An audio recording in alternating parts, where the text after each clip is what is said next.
अजय कापडे लाल पट्टी आणि अजय भुसनार निळी पट्टी. सेनादल पैलवान जमीरभाई पठाण यांना विनंती आहे, कुस्ती लावण्याकरिता आपण आखाड्यात जायचं आहे.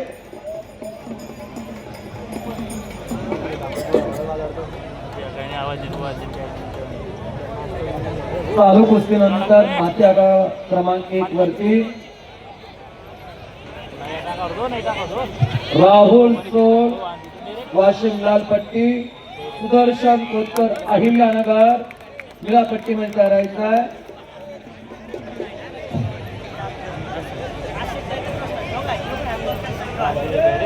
चीट आणि संपलेल्या कुस्तीमध्ये शशिकांत जमाळे निळे पट्टी चितपटीने विजय झालेला आहे. एक धक्कादायक निकाल. शशिकांत जमाळे नंदुरबार निळ्या पट्टीतला